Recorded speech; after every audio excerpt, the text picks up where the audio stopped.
into their physical experience and using fascia work. I studied a few different lenses to study fascia through. Like there's the anatomy trains way of looking at the body, the way they dissect it, and then there's more like the fascial manipulation of Stecco, and then there's the Robert Schleip understanding of the different types of sensory feedback to the brain, the neurons that send feedback to the nerve endings, Pacini and Ruffini, in the fascia that send messages back to the brain. And I did not know about that. I had no idea that there are some things that send messages back to I knew it was connected. That is the only thing that even gets from the brain like everywhere, but I didn't know there were actual nerve endings. Yeah, so fascia is one of the most like densely innervated. A lot of your proprioception about where your body is in space actually comes from the fascia. So every time you make a decision to move, it's not only your motor cortex and premotor cortex of your brain sending a signal out to your muscle to move. It's already at every point in time you're getting feedback from your 5 senses, including like your nerve endings in your joints. Your fascia is giving your brain a map of where your body is in space, and it's also sensing if there's pain or densifications or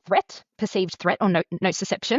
And so all this is going to impact whether what motor strategy your brain chooses to move. So for example, when people keep limping after an injury, that's because the brain still has that threat perception coming. It's almost like the neurocircuits that we're trying to prune or reconnect in the brain. Is it similar, right? Because you have that loop in your brain and then you just do it automatically. Is it the same like with the limping? So pain sensitization, so sensitization of a pathway is a great example of that nerve pathway getting really strong. And he talks about like the brain that changes itself. He talks about like how the used nerves become like a highway, but then in your brain, and when you stop using them, they start to get overgrown, and your little new trails that you made through the bush, the new ways of thinking, the more you use them, then you build new highways in your brain. If you are treating an injury like the limping you mentioned, you have to treat the injury, you treat the body, you do whatever you're doing, but you also have to retrain the mind so that it stops getting, because it got used to limping, right? Is that so? Otherwise that's why it doesn't work, or at times it works so quickly. So both the central nervous system and the peripheral nervous system, the whole body autonomic nervous system. This isn't with all injuries. The more traumatic the injury to the person, the more it impacts their identity and state of being, the more you're going to have to do the central nervous system and whole body nervous system work to reduce the sensitization and threat,